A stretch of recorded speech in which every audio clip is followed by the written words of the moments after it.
Good afternoon, everybody. Why don't we take a moment and stand and stretch? On behalf of Capital Community Church, we want to take a moment and welcome all of you here this afternoon for this memorial service. And it's our true privilege to have everybody in attendance. And many of us have come from many different places. And we've come from different areas of the city, maybe even from the province, maybe even from our nation. But it is our true honor to have all of you with us today. Why don't you take a moment and shake hands with someone nearby? And then you may be seated. I'm going to turn this podium to Carrie Grobe.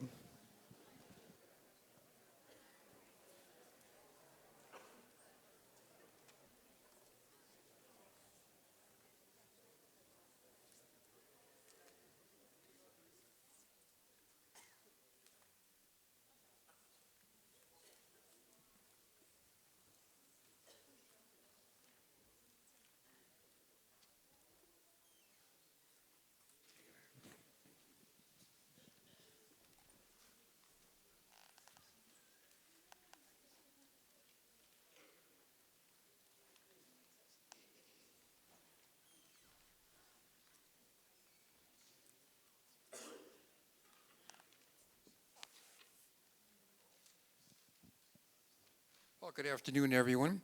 My name is Carrie Grobe, and I am the Master of Ceremonies for today's Holocaust Memorial service. Thank you all for coming, and I think we'll start off with an introduction of songs by Rabbi Yosef Goldman. Rabbi?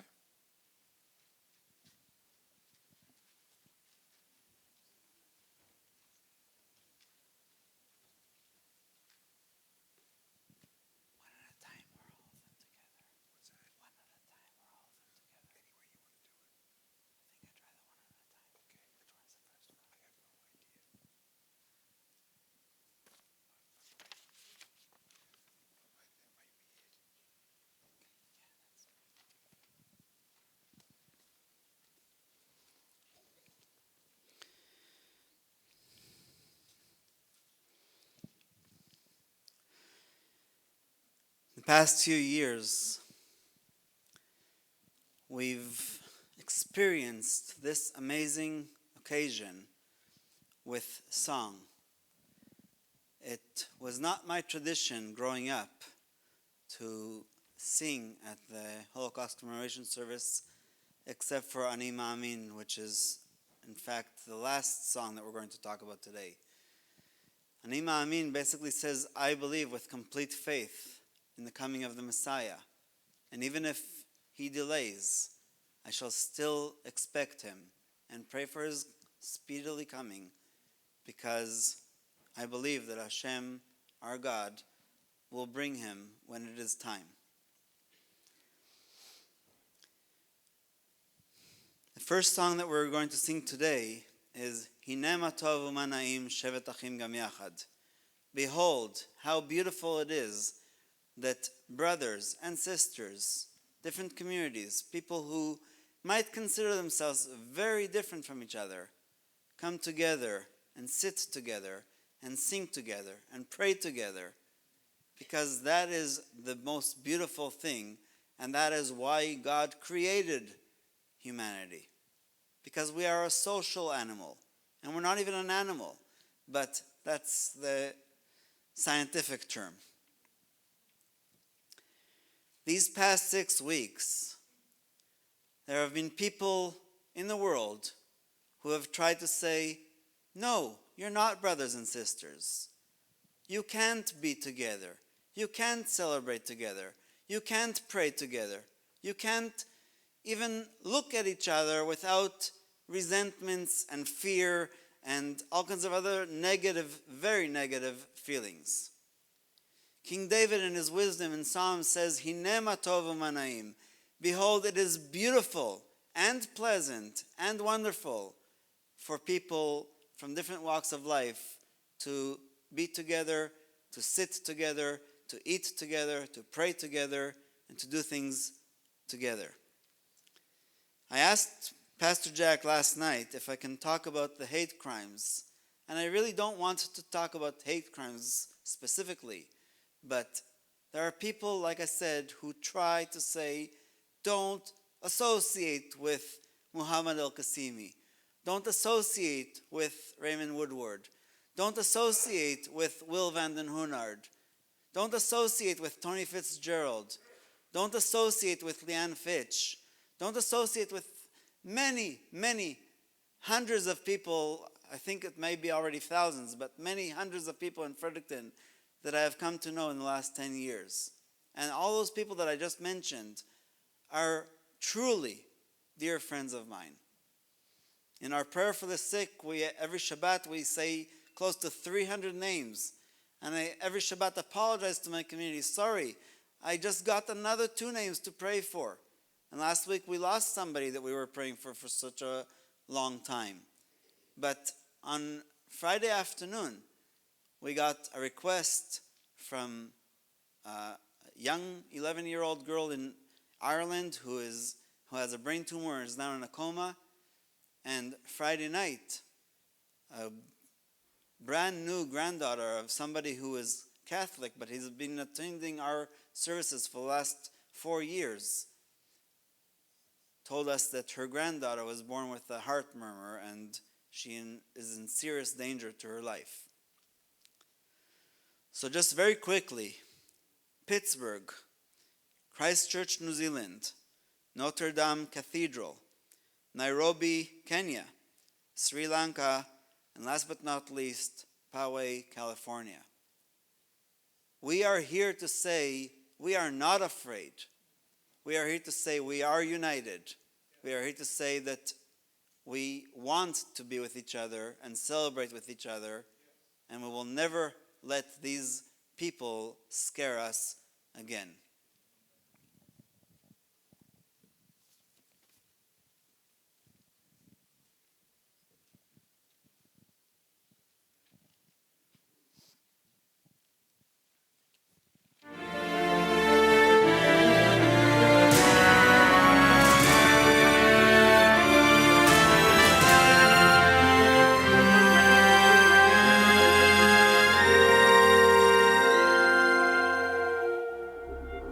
The Holocaust was the Nazis' attempt to murder the Jewish people, first in Europe and ultimately everywhere in the world if they could, based on their racist anti-Semitic ideology which saw the Jews as an ultimate evil. The project the Nazis undertook regarding the Jews began in 1933 in their search for a solution to the problem that they saw regarding the Jews and progressed through various stages and developments right until the end of World War II in 1945.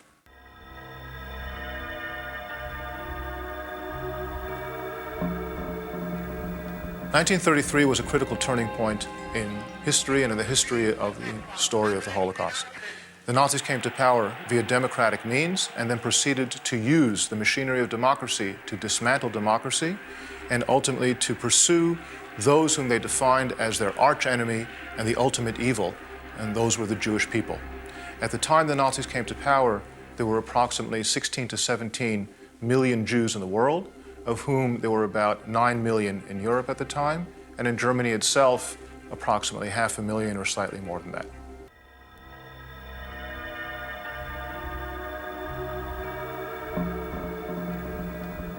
The Nazis began their pursuit of the Jews and looking for a solution to their problem with the Jews, what they called the Jewish question, from the moment they came to power in 1933. They looked for ways to separate the Jews from German society, in the economy, in politics, in civil society, in culture, and in everything. They boycotted the Jews, passed laws against the Jews, disenfranchised the Jews, kicked the Jews out of citizenship, and tried to force the Jews to emigrate from the Third Reich as a way of relieving Germany of this threat that the Nazis imagined. The climax of all that, of the Nazi treatment of the Jews, came in November 1938 with the violent, nationally organized Kristallnacht pogrom, in which thousands of Jewish stores were destroyed, homes were destroyed, more than 1,500 synagogues were burned to the ground, more than 100 Jews were murdered, 30,000 Jewish men were arrested and taken to concentration camps and to prisons. And this pressure on the Jews to leave, to be separated from society, continued and pushed the Jews indeed. Many were leaving as time went on, looking for places to go. In the course of the pre-war years, 1933 to September 1939, approximately half of the German Jews actually left Germany.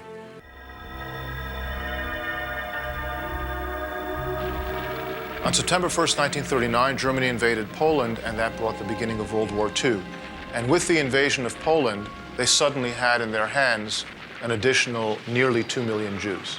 Months after that, they invaded Scandinavia and conquered Norway and Denmark, and then Western Europe, and conquered Holland and Belgium and Luxembourg and France.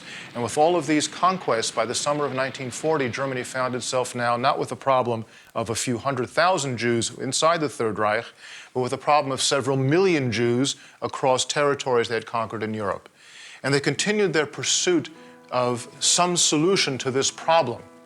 They looked for places to send the Jews. Perhaps they could create some gigantic ghetto somewhere. They thought about the Lublin area as one of those solutions.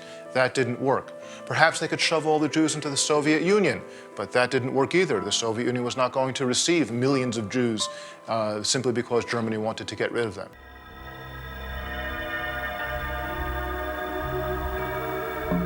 By the end of 1942, the Germans had already murdered millions of Jews, but there were still remaining before them many Jews, more millions, all over Europe and North Africa, whom they wanted to capture and to bring to the murder centers in order to kill them. And they embarked on that mission during the course of 1943 and the subsequent years until the end of World War II, where the murder did not stop until the end of the war. Auschwitz, what became ultimately the largest and most industrialized murder center of the entire history, Auschwitz came online fully during the course of 1943. All of the gas chambers at Birkenau, the murder center of Auschwitz-Birkenau, were online by the summer of 1943 and were now prepared to kill all these arriving Jews. Jews from Greece, Jews from Italy, and the peak, the Jews from Hungary. In the course of the spring and summer of 1944, some 437,000 Jews from Hungary were brought to Auschwitz, and nearly all of them killed upon arrival in the period of just 8 weeks. Ultimately, Auschwitz murdered more than 1 million people, nearly all of them Jews. As the Red Army approached Auschwitz, the Germans shut down the murder operations at Auschwitz, and they marched out the majority of the remaining prisoners, some 57,000 approximately, in a death march through the snow without any provisions, shooting thousands on the way as they marched them towards Germany. And only a few thousand were remaining in the camp itself when the Soviets arrived on January 27th of 1945.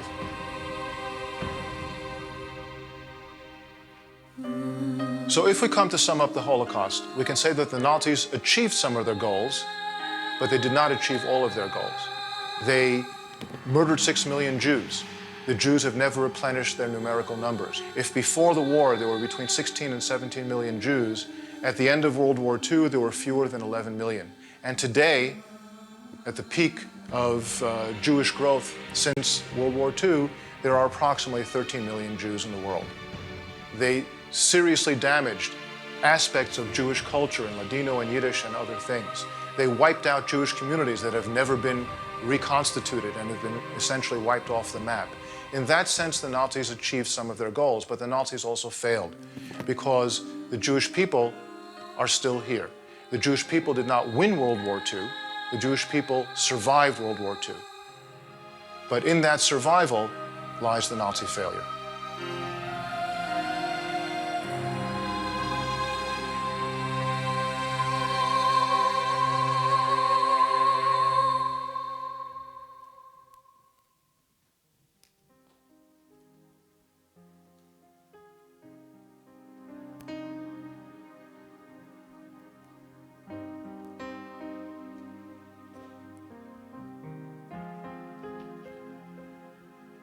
הנה מה טוב ומה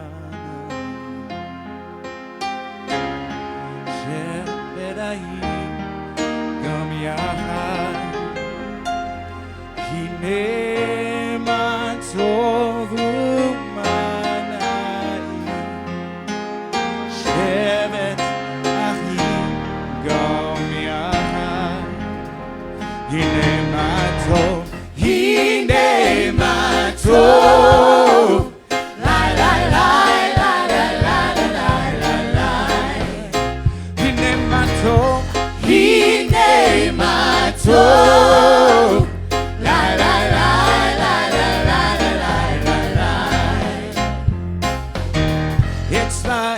precious oil flowing down the beard of Aaron. From the top of his head to the edge of his robe, Hine matov, Hine matov u'manayim, shevet achim gam yachad. Hine matov u'manayim, shevet achim gam yachad. Hine matov, Hine matov, la la la la la la la la la. Hine matov, Hine matov, la la la la la la la la la.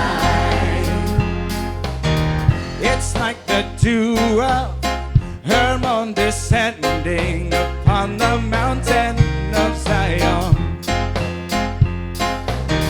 For there the Lord commanded blessing, life forevermore. Hine matov u'manayim, shevet achim gam yachad. Hine matov u'manayim, shevet achim gam yachad. Hine matov, Hine matov, la la la la la la la la la. Hine matov, Hine matov, la la la la la la la la la. La la la la la la la la la. La la la la la la la la la.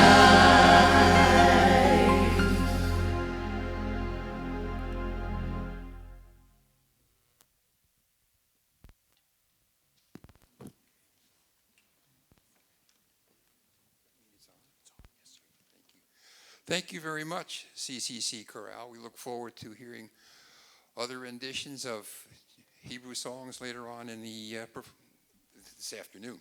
Anyway, at this time, I'd like to invite Shelley Stevens up to do a reading from the prophet Joel.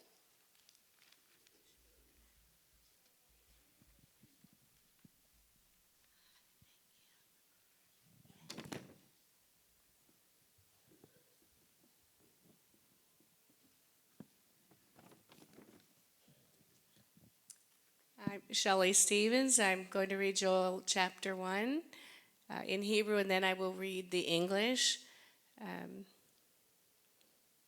Devar Adonai Asher Hadiam El Yoel ben Petuel. The word of the Lord that came to Joel, the son of Petuel. Hear this, ye O men, and give ear, all ye inhabitants of the land. Hath this been in your days or in the days of your fathers? Tell ye your children of it, and let your children tell their children and their children another generation. Thank you.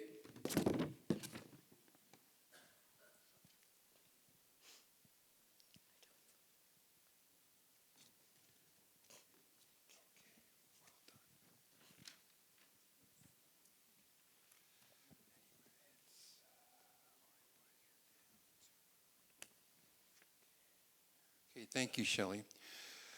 At this time, it's my pleasure to introduce today's keynote speaker, Andy Réti. Andy is a childhood survivor of the Holocaust. There's a short bio piece in the program today you can read on your own if you wish. However, he's here to tell his story, and I'm not going to take any more of his time. So, Andy, the podium is all yours.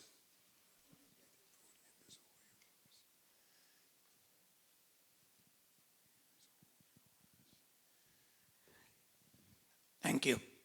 Shalom, good afternoon, and thank you. Thank you for helping to honor my mother, and what an unbelievable occasion, her 6 million sisters and brothers. I've been doing this for over 20 years.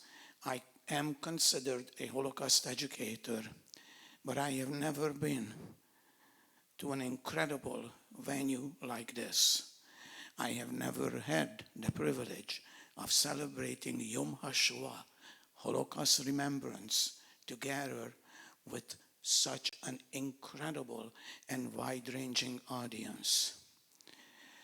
During those presentations, I am often asked many, many questions.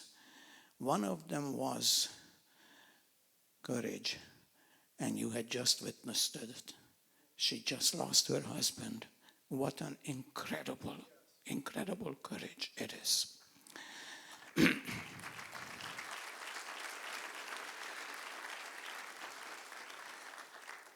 My presentation is called The Ring of Love. I am wearing that ring of love. Hopefully you'll have a chance to look at it, but if not, we do have a picture of it.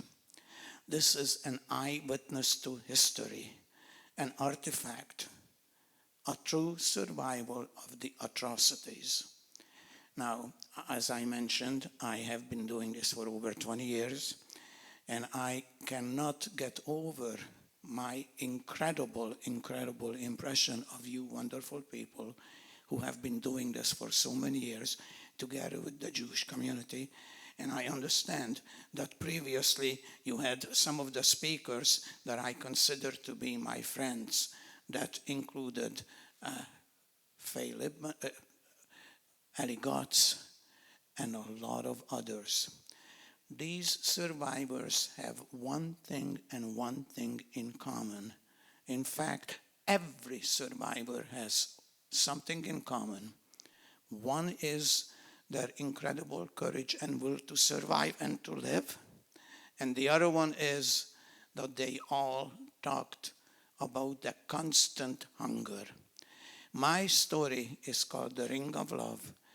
And usually I present this to students and I ask a young student sitting in the front, what is the opposite to love? And of course the answer is hate. But Simon Wiesenthal said another definition, it is indifference. Think about it. Think about it. Love, hate, and indifference. These are all human emotions, and hopefully in the 28 minutes I have left, I'll be able to bridge them for you. My presentation usually is a bit longer than 30 minutes, but I'll try to do it. I had the privilege of working together with my mother for a number of years. I was her docent on a few occasions, which is in Latin for museum guide, because similar to what you have outside here, we have an exhibit. And this is a portrait of her from a book of Holocaust survivor pictures. And this is what she wrote in her own handwriting. I was very bitter for many long years, but you can't live with hatred in your heart all the time. But to forgive, I can't. And I can't forget it either. The hurt deep in my heart will stay with me till the day I die. She died of very young, 88. She lived the way she died, with incredible courage and tenacity. She had defeated cancer once, and she only succumbed to it the second time. I held her hand, and I'll never forget it. Now, I did mention to you about some of the speakers on purpose, because I want to tell you, having listened to their stories, I came to my own conclusion that every Holocaust survivor story is a love story. Love of life, love of family, and love of freedom. And I will show this to you in the 27 minutes I have left. This is the ring, in case if you will not see it personally. And I'd like to draw your attention specifically to the necklace. The ring itself is on that necklace, And the necklace, and I'm sure all of you know this, is High. Het and Yud, the Hebrew letters forming High, meaning 18. And I'm going to show you the incredible number 18 throughout my presentation, which I didn't realize until I put the story together. Now, as a background, you had the video about 1939 and the Hungarian Jews. My parents got married in 1939, which was an incredible coincidence. And they were two ordinary young people living ordinary lives. They were really passionately and madly in love with each other. That custom at the time in most of Europe was that if you got married, you had used your wedding band as an engagement ring, but you put it on your right hand, and when you got married, you moved it to your left hand. Now, I forgot to tell you, forgive me, that the story you're about to hear is our story. Mostly my mother's, but mine as well, because I was there with her. And as hard as it seems to believe, I do have two personal recollections of the Holocaust, which I will share with you in a moment. And you forgive me for one more second, I forgot to bring my material.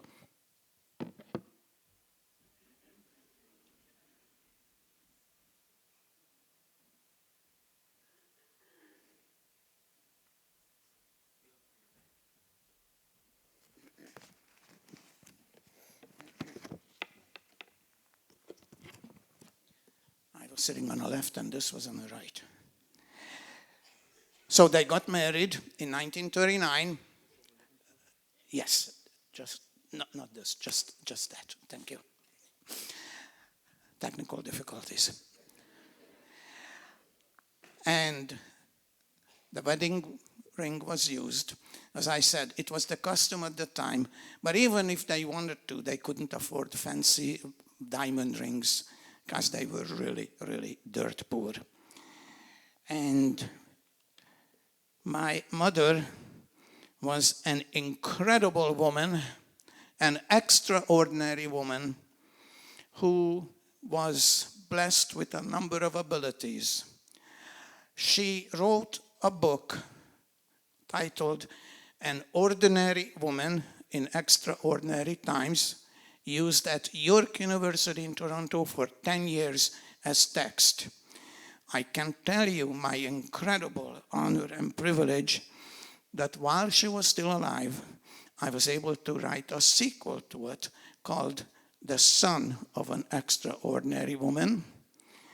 And the greatest honor came in 2006, 11 years after she passed away, that the Israeli Foundation published the two books under the title Stronger Together. And it was titled such before Hillary appropriated it. So 1939, that is the beginning of our story. My mother was from the capital of a province of Baranya, which is Pécs, close to the Yugoslavian border. These are my maternal grandparents. In 1942, the year I was born, and because Hungary at the time was an ally of Germany, the entire Jewish population of Hungary was intact. No major atrocities, no real atrocities and murders took place until spring and summer of 1944.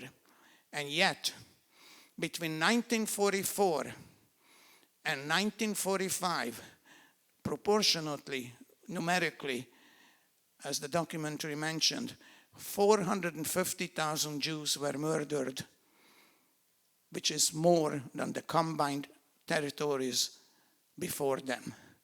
They were so intent on murdering Jews that they actually used the moving stock, the rails, to take the Jews away to their death rather than supplying their own troops. So that was the year I was born, 1942. My grandparents did get to know me, but I never got to know them. My paternal grandparents, with whom I lived all my life until we left for Canada in 1956, were the other part of the family, and they did survive. But my mother's incredible courage, together with my grandmother's incredible courage, is the key here. Now, way before our Prime Minister declared himself to be a feminist, I've been telling my audience for years that I love women. Young, old, middle-aged. I'm in awe of women. I firmly believe that they are the stronger race. I firmly believe that they are more courageous than men. And you will see it in a few minutes. 25 minutes?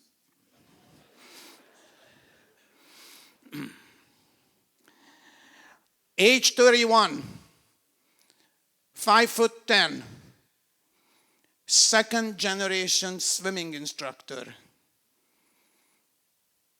The love of his life, 5'0", and the product of their love. Fat, blonde, blue-eyed. Something's changed, something didn't. So our story begins, in reality, in a small village of Recknitz, Austria, which is in Austria today. But over the years, the borders in Europe shifted so many times and so often. At one time, it was part of Hungary called Rohonc, and at another time, it was Recknitz. I never got to go there until 2016, when the launching of my book gave me one last concentrated effort to look for a childhood friend. I went with my lovely wife, Judy, with whom I have been together for 18 years, and she's here somewhere. I haven't seen her yet. Oh, thank you. So we went there, and you see Judy and I in front of a brick wall. This brick wall was a brick factory, very similar to where we were back in Hungary. Now, the reason I say that our story started in Recknitz, because I was born as Recknitzer András. Recknitz is the village, Recknitzer is the villager, and the name was changed only after liberation, not to sound so Jewish, not to sound so easily identifiable. Of course, it didn't help, because in 1956, when we left Hungary, we already had graffiti on the wall. Itzig, nem kell menni Auschwitzig. Jews, you don't have to go to Auschwitz. We'll take care of you right here, right now. 1956, 11 years after the Holocaust. Now, the rabbi just talked about hate. He mentioned that there are people who want us to hate each other. No, no, no. Not only because we are in a special house of God, not only because we are men and women of goodwill, but because that is our humanity. I'm not a particularly religious person. In fact, I was so anti-religious because of my grandfather that I didn't have my grandfather present at my bar mitzvah, which is the greatest event in a Jewish boy's life. I'll come to that too. I know we're running out of time. He was a communist, and he didn't show up to his grandson's bar mitzvah. Now, as I mentioned, I'm not particularly religious, but I do believe in a supreme being above us. I do believe that the greatest gift from God is our ability to choose. We can choose to do evil, or we can choose to do the right thing. Now, I had a little bit of a time to talked to some of the leadership, including Pastor Jack, and I said that in all my presentations, I include the fact that if you leave today and you forget everything you heard, but just remember one thing and one thing only, you have learned something. And that one thing is the fact that it happened because good people stood by. It happens because people step back instead of step up. You can be a bystander or you can be an upstander. Now, I mentioned the previous speakers. Another common denominator was that all of us, survivors, without fail, had survived because of the act of kindness of at least one stranger, sometimes on multiple occasions, sometimes more than one stranger. Our story is no exception. So even though it goes back We had to go to out Ragnitz, this is the front story that I of want you the to hear. house and form a line, 5 of us. And as I said, I just grabbed the knapsack, which there are a little tea or crackers or apple and things for the baby. And I grabbed one blanket and we went out. At that time, my father-in-law was still home. On the street, if I was not there, I would not believe what the people did to us. All those people from the neighboring house, the hairdresser whom I went every 2 weeks, they all lined up on the sidewalk. They were happy. They were spot on us. They said ugly words. They grabbed anything they could. One smashed my father-in-law's eyeglasses. The other took off a coat from a man's shoulder. The other one grabbed out the blanket from my hand. And there is only one voice among the thousands and thousands of onlookers who said, "Can't you see this is for a baby? Give it back." But of course, I was not allowed to even look back, not to wait for the blanket. And I was wondering, who could be that one person who spoke up? One person who spoke up. Now again, forgive me a little bit because we're a bit out of sync here. Because what I didn't tell you was that October 15, 1944, there was an announcement by the regent of Hungary that we are not going to be fighting with the Germans. Remember, Hungary was an ally. This happiness lasted for 1 day because the following day he was pushed out of power. On October 16, the Hungarian Nazi Party, the Aerocross Party, took power. And that is when our Shoah, our Holocaust, started.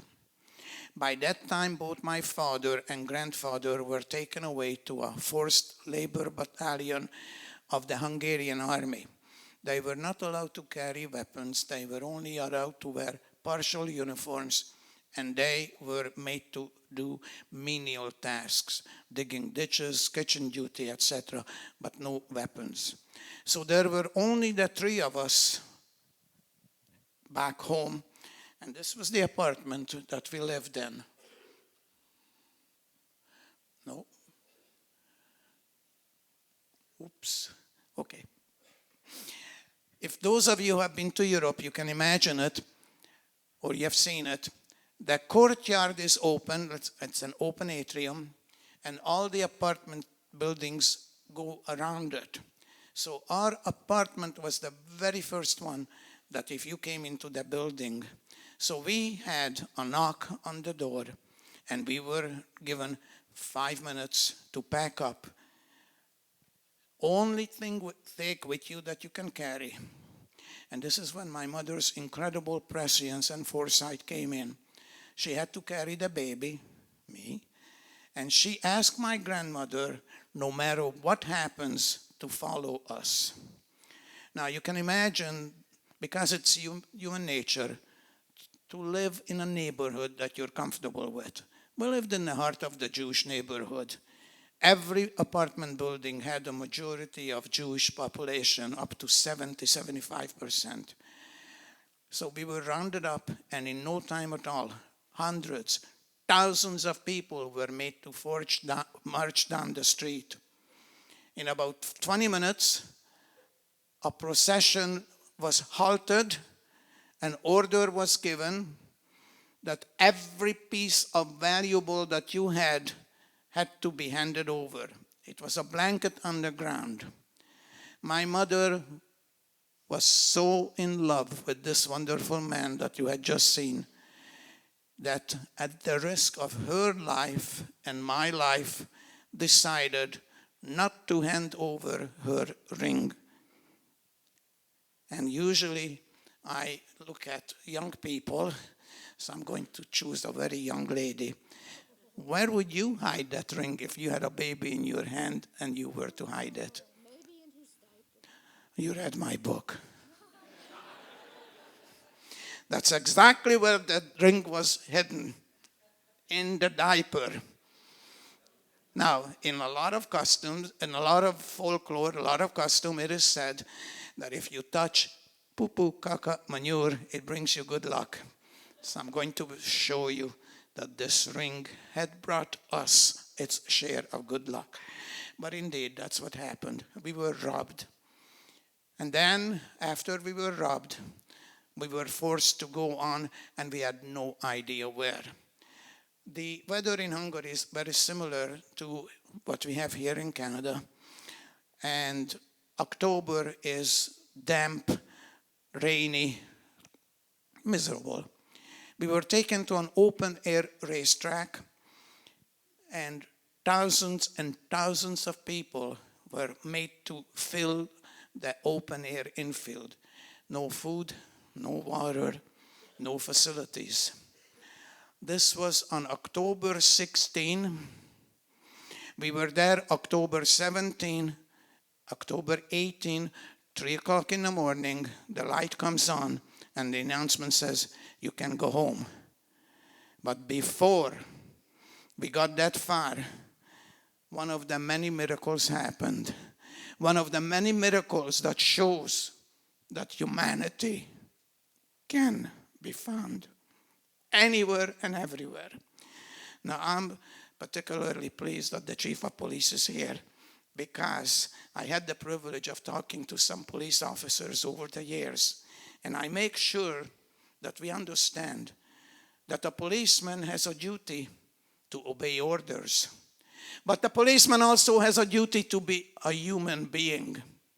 So my grandmother recognized a young policeman from her hometown, and she walked over to him, and she begged him to help. This officer could easily have said, I don't know you, get back in the line, I want nothing to do with you. But this police officer was a human being first. And he said, you see that group over there? Make sure you don't get mixed up with them, because they'll be taken to Auschwitz.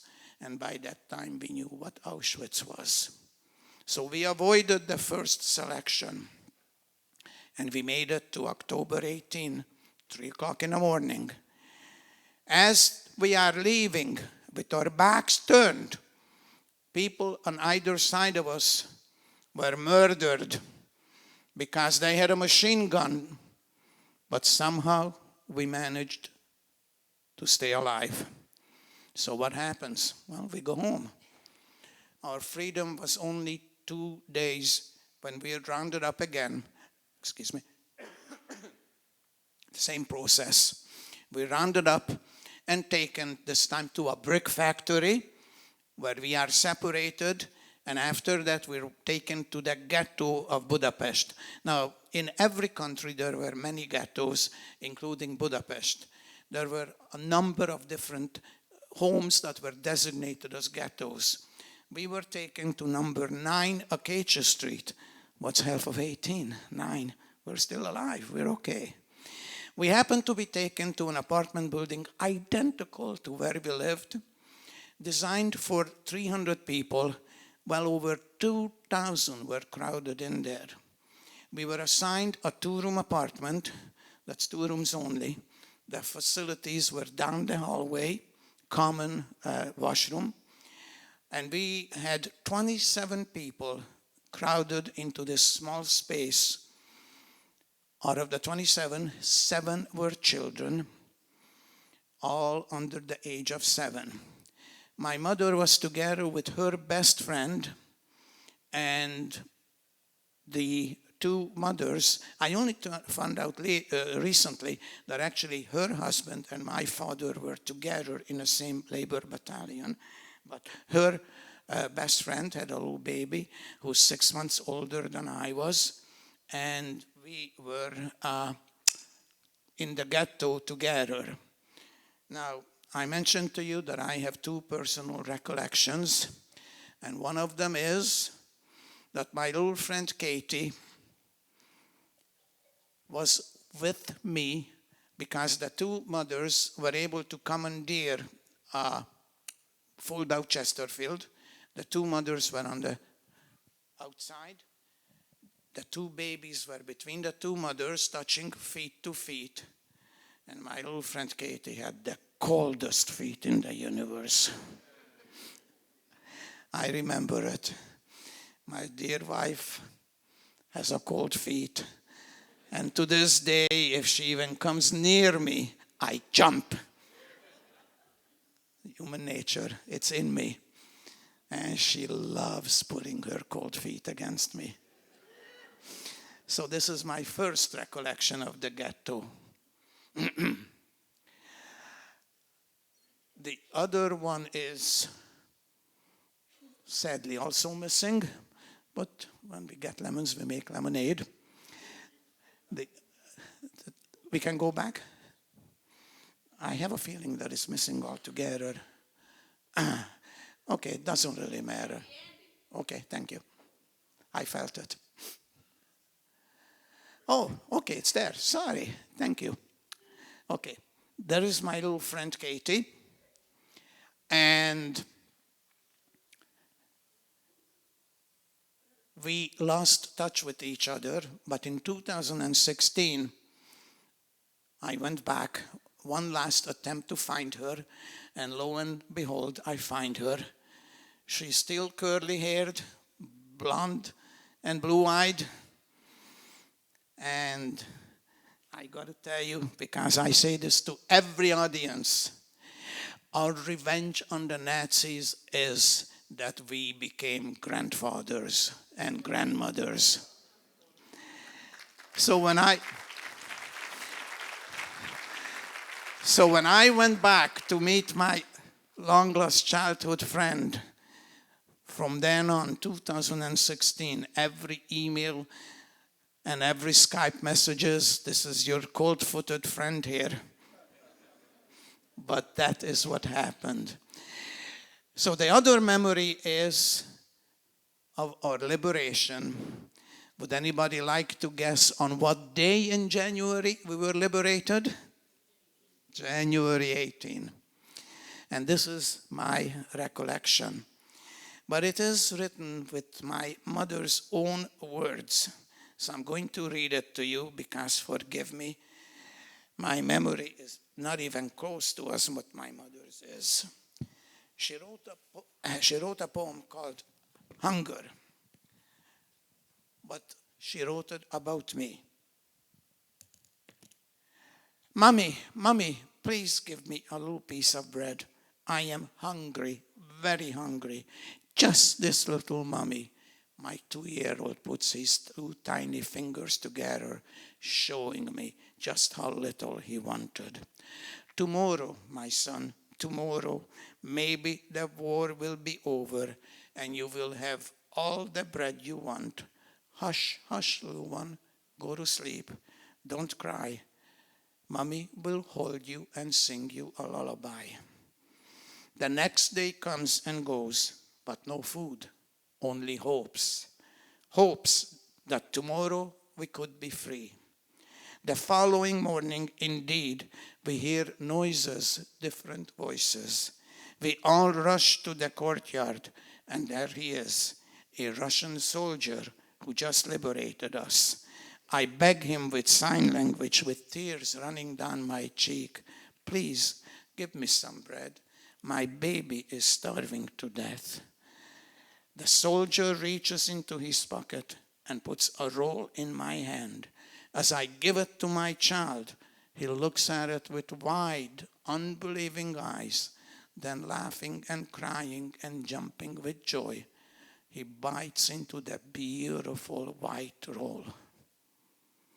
It was dark. I remember it. Russians do not have white bread. They had Russian bread, black rye bread. So I remember it. So January 18, we're liberated. Now, because I'm trying to make the 30-minute deadline, I didn't tell you a very important date. December 25, 1944. The day that my grandfather, who was able to escape from his labor battalion, found us.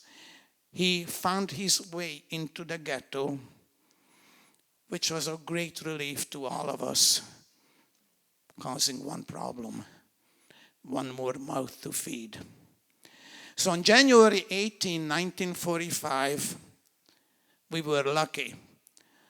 We were lucky that we were liberated by the Russians, because on that day, my grandfather fainted from hunger, and because the Russians knew how to treat people with starvation, they were able to revive him. I have a first cousin who survived Bergen-Belsen, 18 years of age, and he perished because the Americans did not know how to handle people with starvation. Their starving stomachs could not handle it. So he gorged himself on food and he passed away. But we were saved by the Russians. So you have to understand that the Russians who came and forced a communist system on us were not my enemies. I had no ill feelings towards the Russians. They saved us. But life goes on. This is on my 3rd birthday, just after liberation. And this is a year after, in 1946, and you can still see that we're all skin and bones. But life goes on. What happens? If you noticed, there is one person missing from that picture. The center of our universe. The husband, the father, the son. He did not survive. I was told all my life that he died of typhus. And if you can recall that picture of this beautiful man, age 31, 5'10", in the prime of his life, I just could not relate to the fact that he would succumb to such an ugly disease as typhus. But our life goes on. I lived with my grandparents from the moment I was born. We were lucky that we were able to continue living with them after the war. And I was already groomed to be a swimmer. I had hopes of becoming an Olympic swimmer. At age 14, the year we left Hungary, I, in fact, did win a national championship for my age group in both individual and relay. And before you ask me which one am I, the best looking one. So 1956, the year the Hungarian October Revolution starts, we escape the communist paradise, and my mother and I make our way to Canada, who welcomed us with open arms. Our first visit back to my father's grave was in 1974. It's only a marker because there are no human remains there. In Jewish tradition, if a person dies, they have to be buried within 24 hours. and within 1 year a monument or a stone or a marker has to be erected. We have no idea where his remains are. We have no idea where he was murdered. However, I mentioned at the beginning that I'm going to show you the human emotion. The entrance to the cemetery says, hatred had killed them. May love cherish their memory. There it is, those two incredible emotions. This is in 2016 when I went back with my lovely wife. And this is the entrance to his section where it says, Akfalba, 820 known, 224 unknown. This is where they are memorialized. Now, I mentioned at the beginning about the bar mitzvah being a very important milestone in a Jewish boy's life. For those of you who don't know, bar mitzvah literally means son of the covenant. At age 13, a boy is allowed to recite from the sacred Torah, and it is a huge family celebration. When we came to Canada in 1957, my mother married a fellow survivor and married him in 1958, who became our wonderful Papa Emil. My 2 children did not know any other grandfathers because sadly, my dear wife's father, also a survivor, passed away at age 63 during the horrors that he had suffered. But he was a partisan. He fought against the Nazis. He was very proud of that, and we were very proud of him. This is at my son's bar mitzvah. So you can imagine what an incredible day this is. And you see me on the back, and the person standing next to me was a first cousin to my father, who was together with him. And this is the first time I met him because he came all the way from Israel for this really special occasion. So during that lull in the ceremony, I asked him, Cousin Harry, I understand you were together with my father. How is it that you survived and he did not? And I was told all my life that he died of typhus. He looked me in the eye and he said, you are right. He did not die of typhus. So what happened? What happened was that they could hear the approaching gunfight, and Harry asked my father to escape with him. And my father said, Harry, you don't have a family. If we get caught, we'll be shot. I have Ibi and Andy waiting for me. I can't take a chance. I can't tell you the emotional shock to find out on my son's bar mitzvah that my father died because he loved. How different our lives could have been had he lived, had he survived. I am sure he had the courage to escape. But he didn't want to escape. He didn't want to risk his family. He sacrificed for his family. This took me a long, long time to understand and to process. One of the reasons I do what I do is to make sure that this kind of blind hatred will not occur again. This is the reason my generation swore never again. So I can't tell you the emotional shock that I am experiencing every time I hear of these hate crimes, of these atrocities. Now, I mentioned at the beginning that I'm not a particularly religious person, but I do believe in the supremacy of the God above us. During my over 20 years, I heard many questions. And one of them is, where was God during the Holocaust? And the answer is not the question, what the answer is. Where was man during the Holocaust?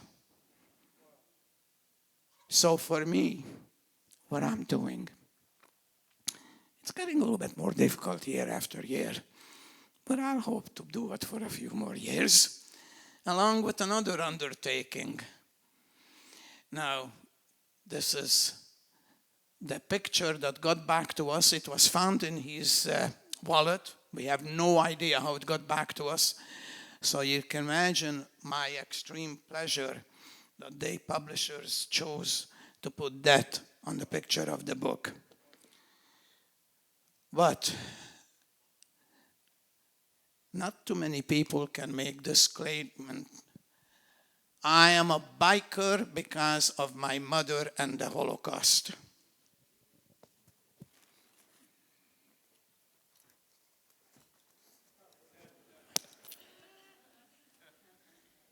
In fact, I haven't come across anybody who's a biker because of their mother and the Holocaust.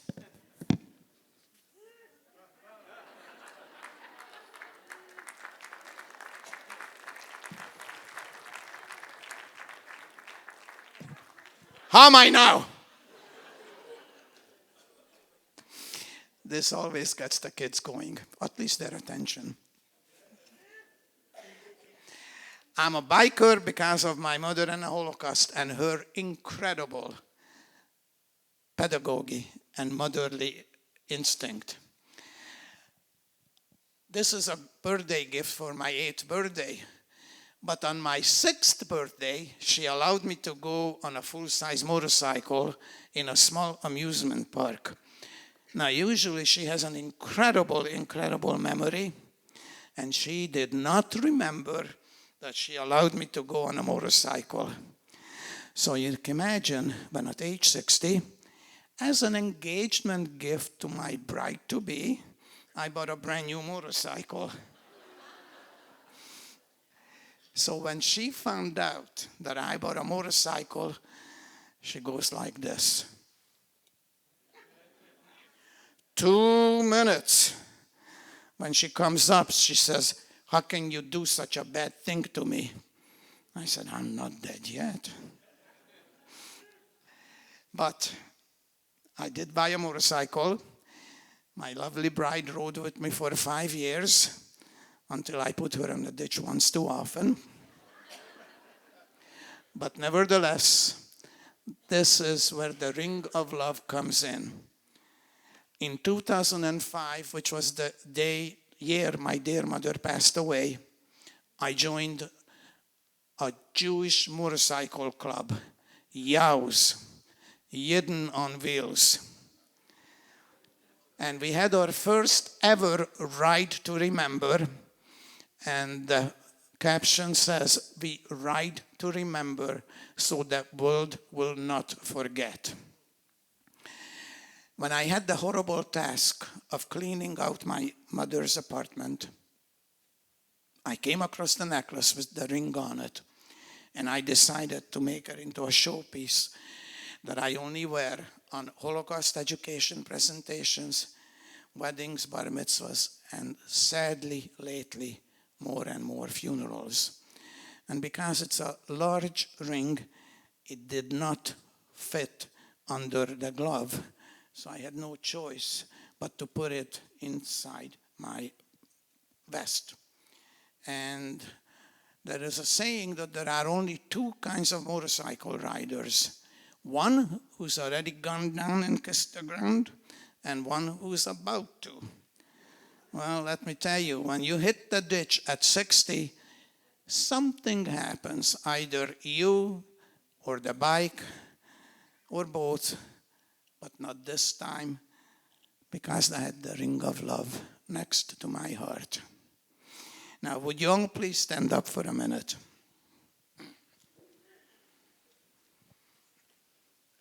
The Right to Remember started in 2005, and in 2017, we went to New York City, and I have this plaque on my bike at every Right to Remember, which is a copy of the portrait that my mother has at Toronto's Holocaust Center.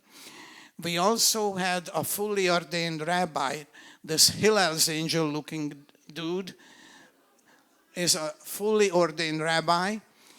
That is a Torah on his motorcycle that was smuggled out of Germany, but because it's not kosher, it's not being able to be used in services, but it's an artifact. In 2012, I had the honor of reciting the pledge on the hills of Parliament, and I'd like you to repeat it with me.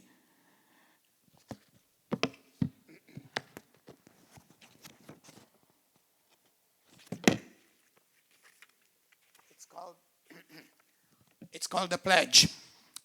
My name is Andy Réti, a young child Holocaust survivor and a member of the Young Motorcycle Club of Toronto.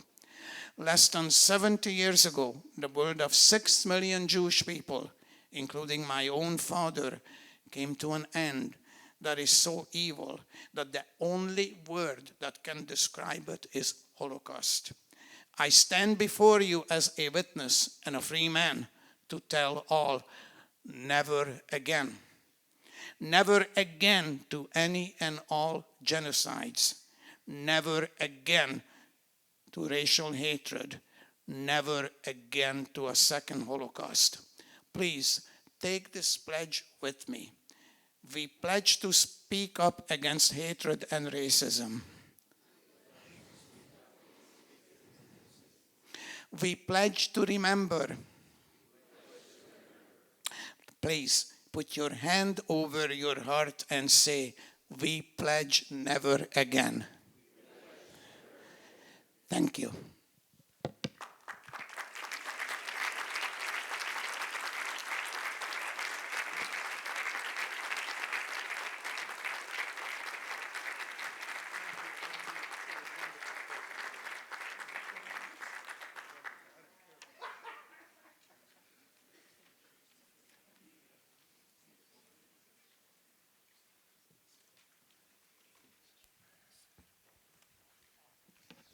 Thank you very much, Andy.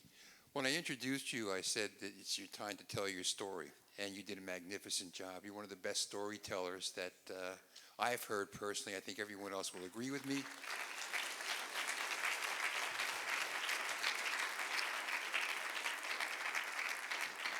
It was a wonderful story. Thank you so much for sharing. At this time, I'd like to invite Pam Phillips to do a rendition of Ailey Ailey.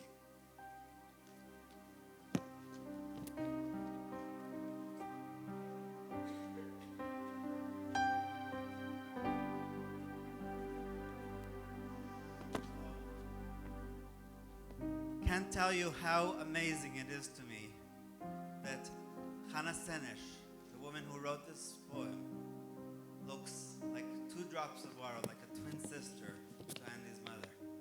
Unbelievable. Go to any Holocaust encyclopedia, go to any source you can find online. Hannah Senesh is exactly like Andy's mother. It's unbelievable. And I talking from the heart. I wrote down to myself a few notes this morning about Hannah Senesh writing this song. In the Encyclopedia of the Holocaust, on page 1447, 1448, she is called a Palestinian Jew. That shocked me. What kind of thing is this? Palestinian Jew? But the land at that time was called Palestine, and she didn't care what people called her. She had this amazing idea that Eli, Eli, my God, may it never again happen the bad things.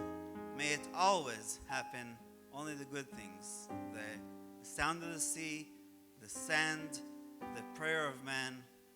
That is the message that Hannah Senesh left with us. And last but not least, I'm not sure what the source is, but apparently she told her friends that even if she is caught and can't rescue even one Jew, she hopes that her sacrifice will be a symbol of the resilience, a symbol of resistance. Never again.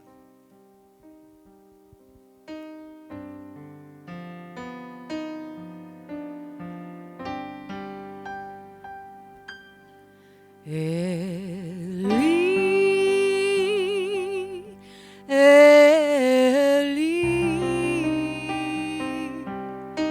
שלא ייגמר לעולם החור והים רשרוש של המים ברק השמיים תפילת הרם החור והים רשרוש של המים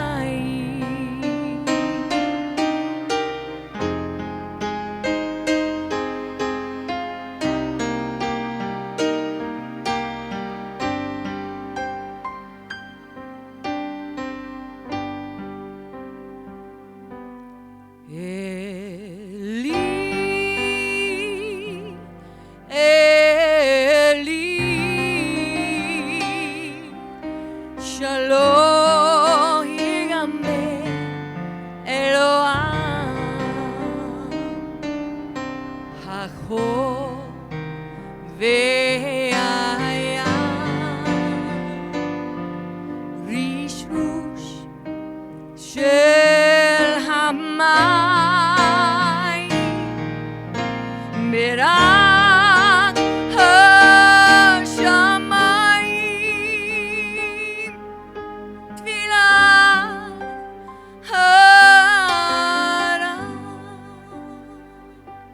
החור והים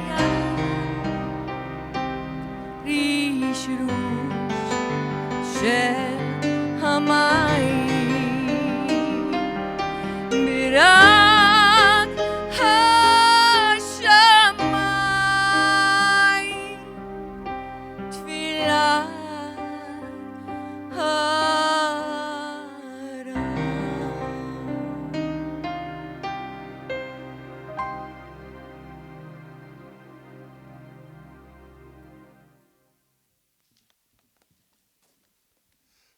Thank you very much, Pam. Next part of our memorial service entails lighting six candles, each representing the 6 million Jews that died in the Holocaust. There are various individuals, as your program says, will be called up one at a time in no specific order. So listen for your name to be called. And what I will do is light one of these candles, which you can use to light your candle. If you wish to come up and say something, that's fine. If you just want to light the candle, that's also fine. Again, it's up to you. So just bear with me for a second while I light the candle.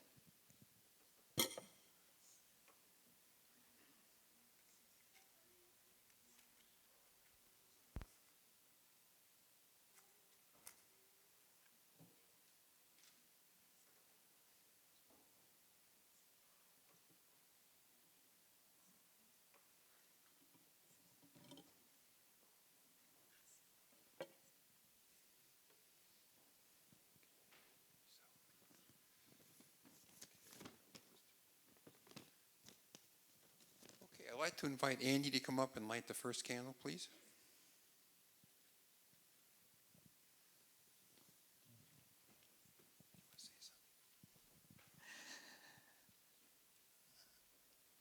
At the beginning, I thanked all of you for honoring my mother and 6 million brothers and sisters. But at the end, I want to remind all of you, never again. And thank you for taking that pledge with me.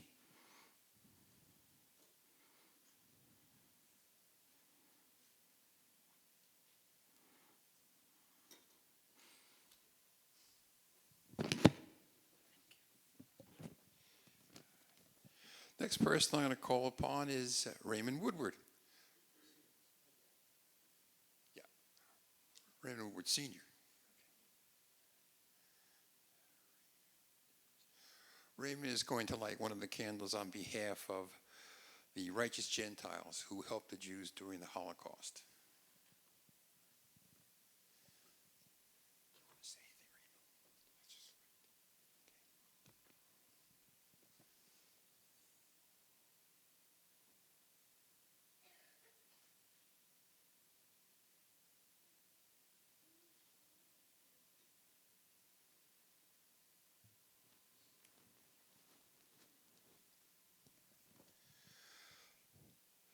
I'd like to call upon Sidel Grove to light the third candle.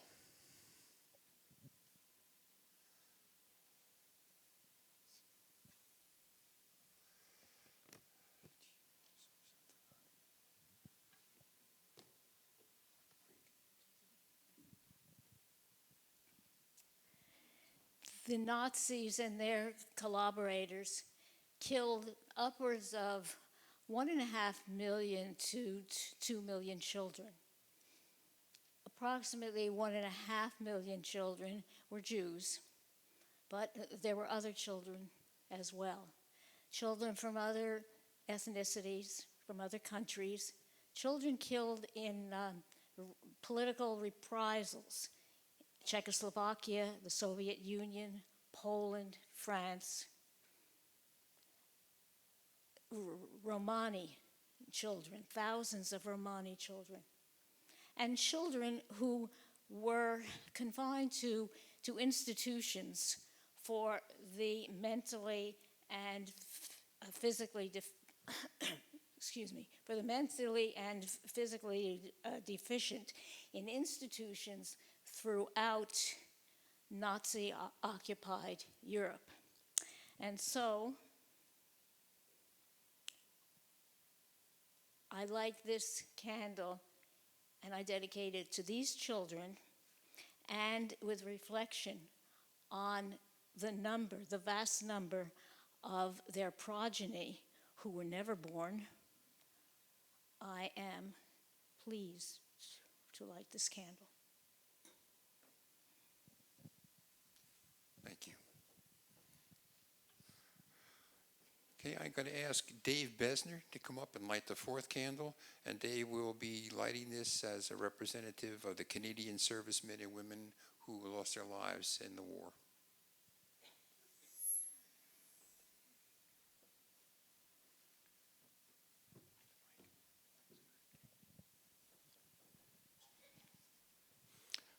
I light this candle to honor the many Canadian women and men who served in the fight against the Nazi terror.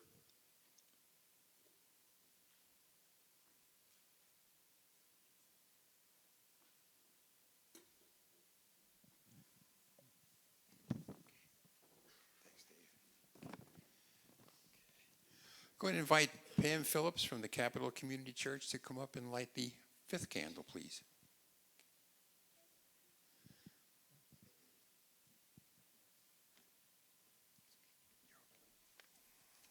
Thank you, Pam.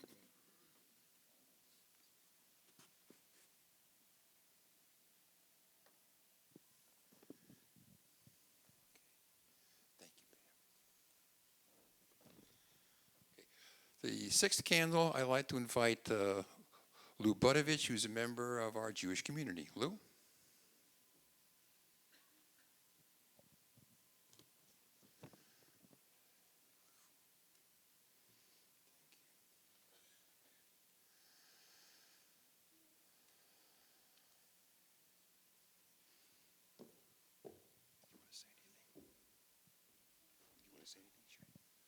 I light this candle for all the people lost in the Holocaust.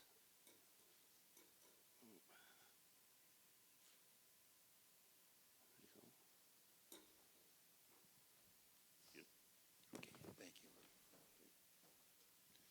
Okay. There's one candle left. It's not part of the six, nor is it the shamas, but this is a special one reserved for children of the future. And for this candle, I'd like to invite Clara Hennessy to come up and light a candle. Met her before. She's very excited about doing this.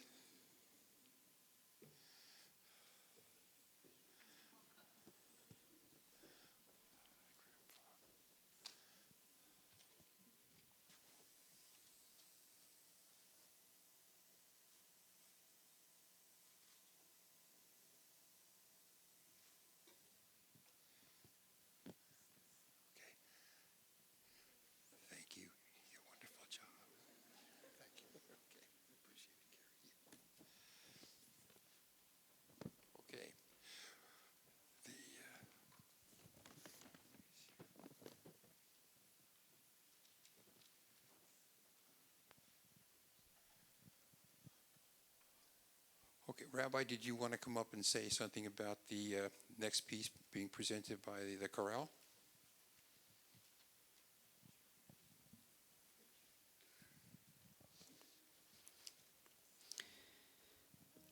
The next two songs are basically the idea that, first of all, the only true prophets are the ones who give hope.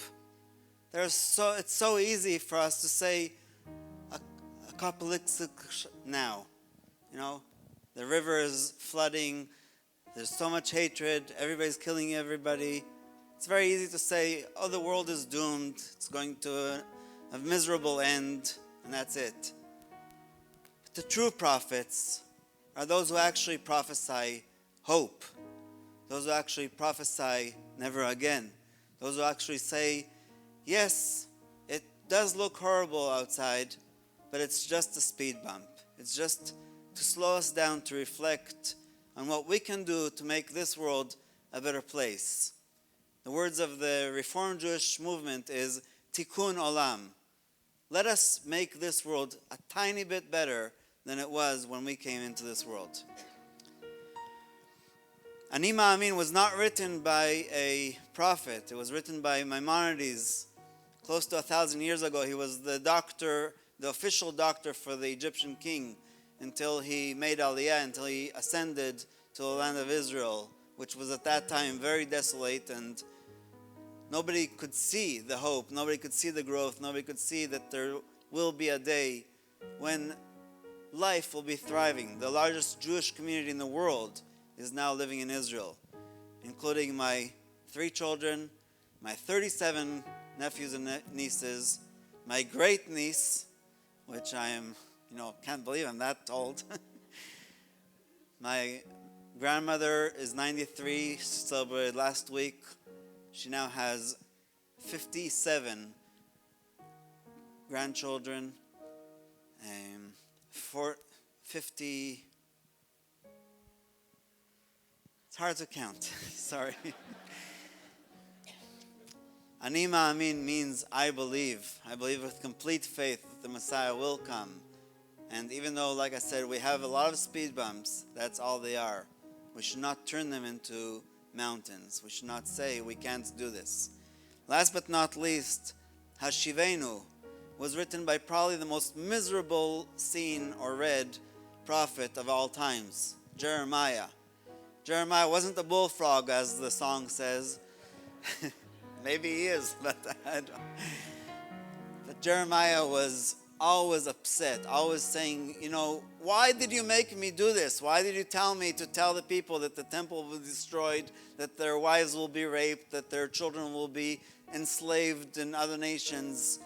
Why did you make me do this? I want to give them the message of hope. I want to give them good words, words that they couldn't hear anywhere else. And so God gave him the gift of writing the book of Lamentations, where he says, please make the last verse, this one of hope. Hashivenu Hashem alecha v'nashuva. Return us to you, and we shall return. You have to make the first step, because we are so desperate, we are so weak, we are so tired of all of these problems. And we want you to please make that first step, because we can't pull ourselves out of this swamp anymore. We have to have you reach out. And so God says, yes, that is the true message. And that is why we believe that the Messiah will come speedily in our days. Amen.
שיבוא, אני מאמין, אני מאמין, ואף על פי שיתממע,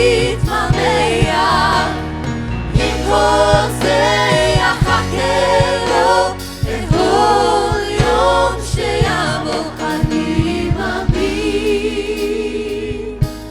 אני מאמין.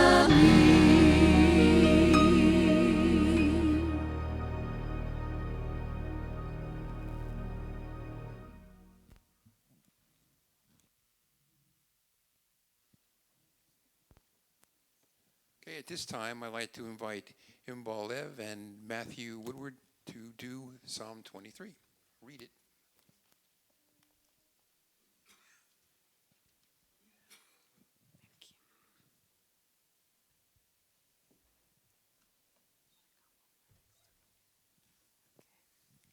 מזמור לדוד, אדוני רועי לא אחסר, בנאות דשא ירבצני, על מי מנוחות ינעלני.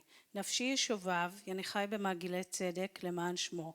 גם כי אלך בגיא צל מוות, לא ירא רע, כי אתה עמדי. שבטך ומשענותיך המה ינחמוני. תערוך לפני שולחן נגד צורריי, תשענת בשמן ראשי כוסי רוויה. אך טוב וחסד ירדפוני כל ימי חיי, ושבתי בבית אדוני לאורך ימים. A Psalm of David. Hashem is my shepherd, I shall not lack. In lush meadows he lays me down, beside tranquil waters he leads me. He restores my soul. He leads me on the paths of justice for his name's sake. Though I walk in the valley overshadowed by death, I will fear no evil, for you are with me. Your rod and your staff, they comfort me. You prepare a table before me in view of my tormentors. You anointed my head with oil, my cup overflows. May only goodness and kindness pursue me all the days of my life, and I shall dwell in the house of Hashem for long days.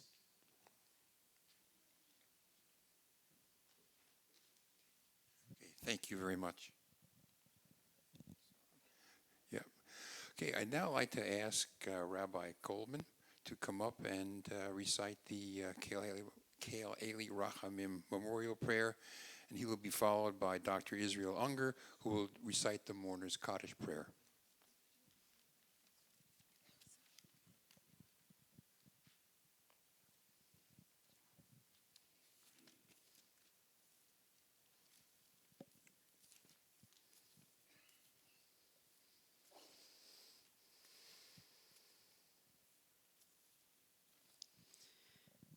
El Malach literally means God full of mercy. We say this prayer at the gravesite, during funerals, and 4 times a year when we recite the prayer in memory of all the souls of our community who passed away. This specific version was written after the Holocaust by a few rabbis who were inspired to just express their hope and love to all the people who were murdered. And since many of them, we don't even know when they passed away, it's most appropriate that we say this prayer, not condemning those who did it, but rather saying Hashem will for sure take them right into heaven, into his loving and embracing arms.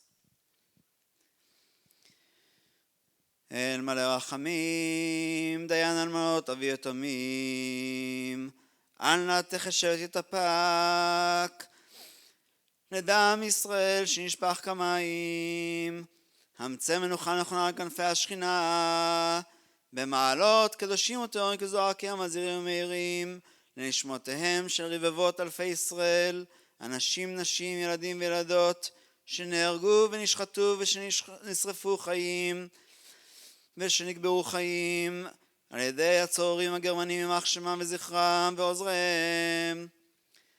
כולם קדושים וטהורים, בגן עדן תהיה מנוחתם. לכן ברך נשאו ספר לעולמים, ויצרו וצורכם את שמותיהם אדוני נחלתם וינוחו בשלום משכבותיהם, ונאמר אמן.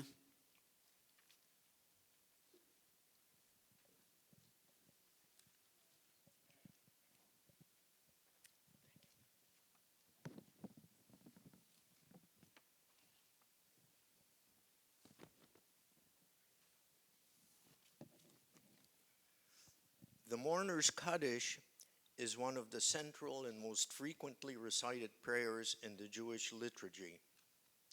Its origins date to about 2,500 years ago.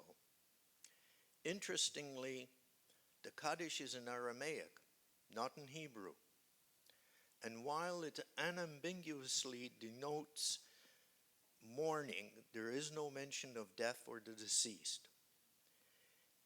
In the prayer, the Kaddish is a magnification and sanctification of God's name and was inspired by Ezekiel's vision of God becoming great in the eyes of all nations. Initially, during the mourning period of a rabbi or teacher, students would gather to study in his honor, and his son would recite the prayer. Over time, the custom extended to all mourners. The Kaddish is recited by a mourner following the death of a close relative for 11 months, and then each year on the anniversary of the death. Should there be no relative, then any adult can recite the prayer. The Kaddish is considered one of the most important obligations one has to the deceased. My father was a young teenager during the First World War, and the Austrian and Russian armies faced each other very close to the town that he lived in. And he told me many times that if a Jewish soldier in the Austrian army was killed, or if a Jewish soldier in the Russian army was killed, a truce would be called, and the Jewish soldiers from each army would gather together and recite the Kaddish. After the Holocaust, my father picked the Day of Atonement, Yom Kippur, as the anniversary date to recite Kaddish for all of his relatives and my mother's relatives murdered by the Nazis. Most of the 6 million Jews who were murdered in the Holocaust had no one to say Kaddish for them. So it is appropriate for us to now recite the Kaddish for them. I will recite it in Hebrew first, and then please join me and let us all recite it in English.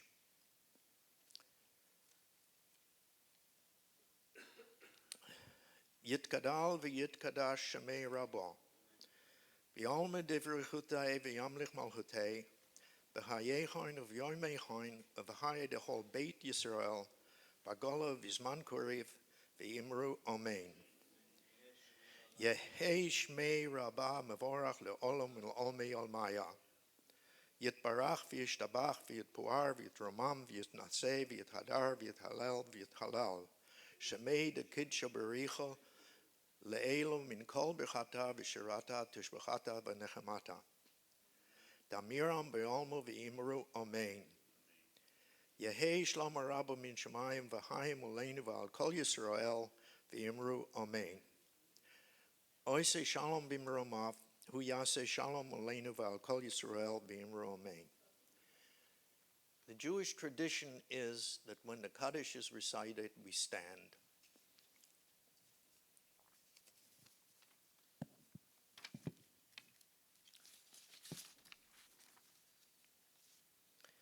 May his great name grow exalted and sanctified in the world that he created as he willed. May he give reign to his kingship in your lifetimes and in your days, and in the lifetimes of the entire family of Israel, swiftly and soon. and say Amen. May his great name be blessed forever and ever. Blessed, praised, glorified, exalted, extolled, mighty, upraised, and lauded be the name of the Holy One. Blessed is he beyond any blessing and song, praise and consolation that are uttered in the world, and say Amen. He who makes peace in his heights, may he make peace upon us, upon all Israel, and upon all people, and say Amen.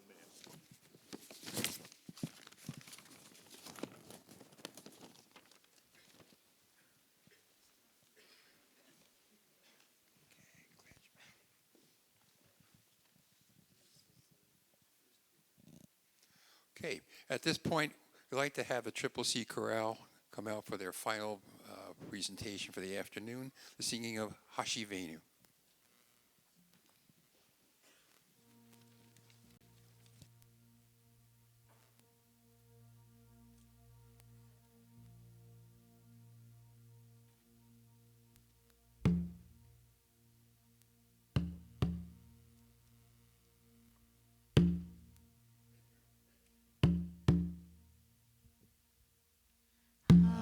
Hashivenu, Hashivenu, Adonai, Elecha, Vena, Shuva, Elecha,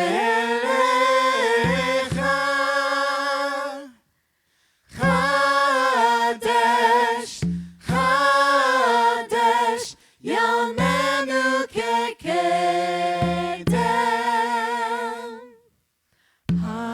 Hashivenu, Hashivenu, Adonai, Elecha, Hashivenu, Shuva,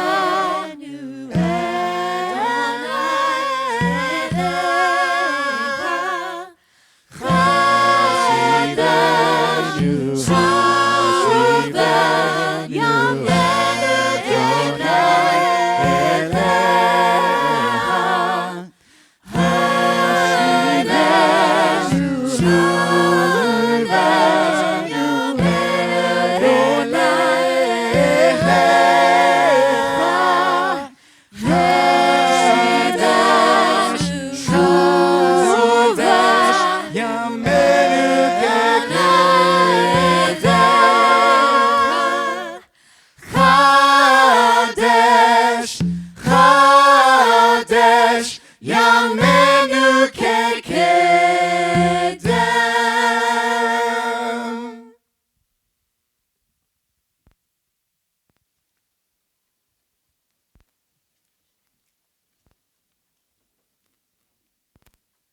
I'd like to invite Rabbi Goldman and Pastor Lehman to come forward and offer the Misha Breach prayer.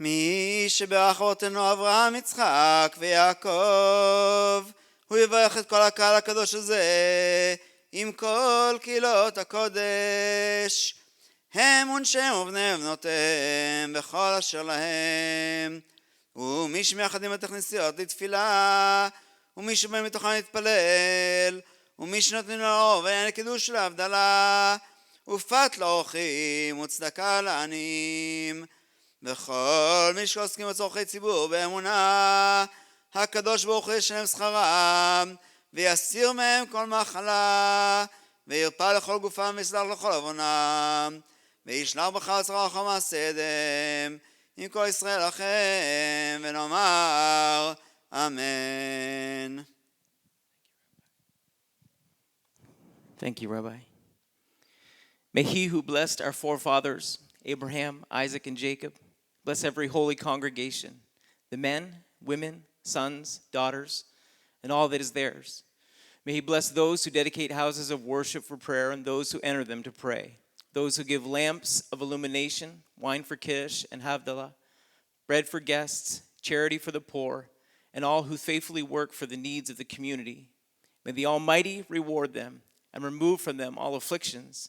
May He heal their bodies, forgive their mistakes, and send them blessing and success for their every endeavor, along with the entire community of people.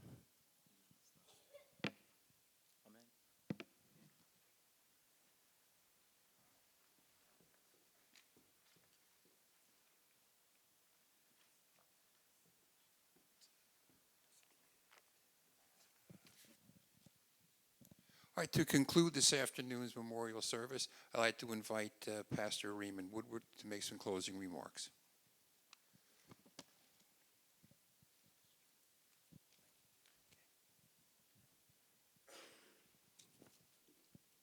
What a wonderful afternoon this has been.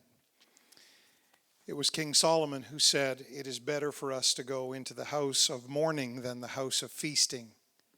Many times it's the serious and solemn things that instruct us the most in living, in life, and in love. And on behalf of our particular church family, and I don't often do this, our Christian community is quite diverse like the Jewish community, and so I don't often presume to speak on behalf of the entire Christian community. But I would for a moment and say to all of our Jewish friends, you have honored us with your presence today and allowing us to partner with you in this event. We are forever very, very grateful. Now, I would presume to speak to the Christian community that is present here today, both from our congregation and other congregations who have joined us.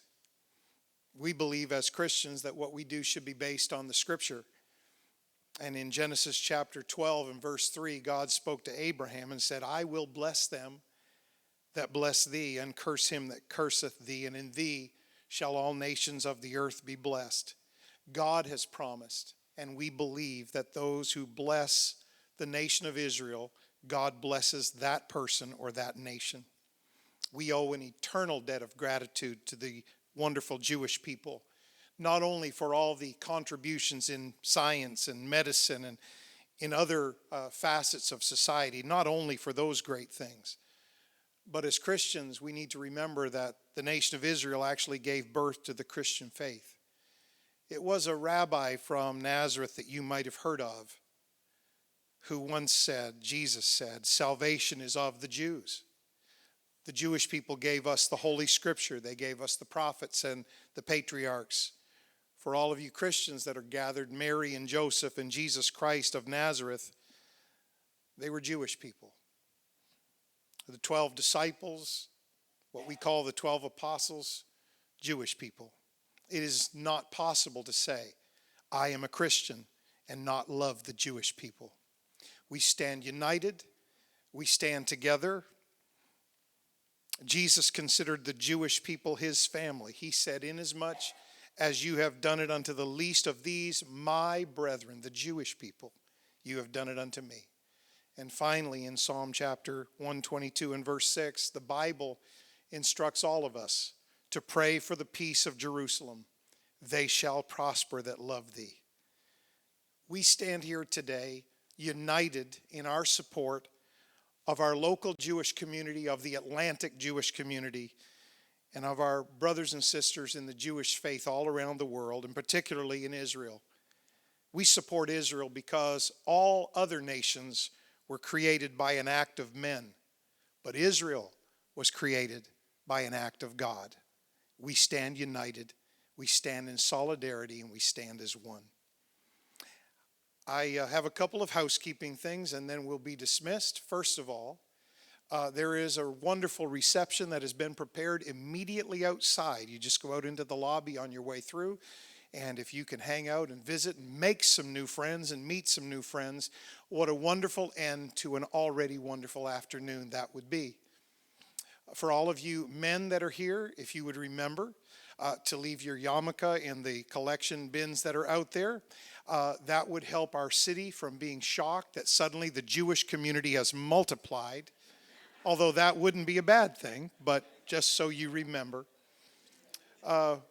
everyone who has participated in this service. We thank you for that. Folks, it is a special honor to have his worship, Mayor Mike O'Brien, with us. Would you stand, Mayor O'Brien? Thank you for making this a priority in your schedule and in your heart. And our Chief of Police, Leanne Fitch, would you stand? We are so grateful that you are here. I told her in the office before service, and I intended to say it publicly because I've not had the chance other than to our local congregation. This lady who serves our city and serves our police force, she made all of us proud in the way she handled the massive tragedy we have experienced since we were gathered together for this event, and in the way she conducted herself and oversaw those tragic funerals. It was magnificent. We thank you for that. We thank you for your service to our city.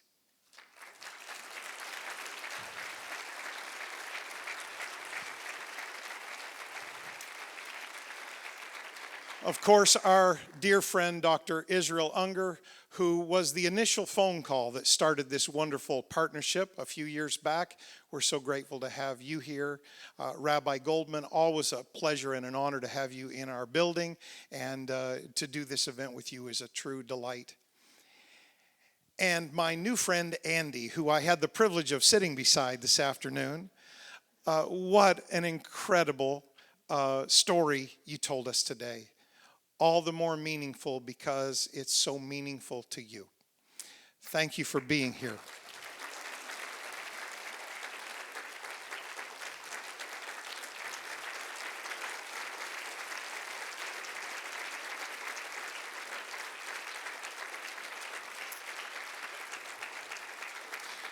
Remain standing, that would be fine. And we don't usually get this personal, but to the lady with the cold feet, I didn't see who he pointed out. There you are. Judy, what an honor to have you with us, you and your husband. Thank you for being here today. We honor you. Thank you so much.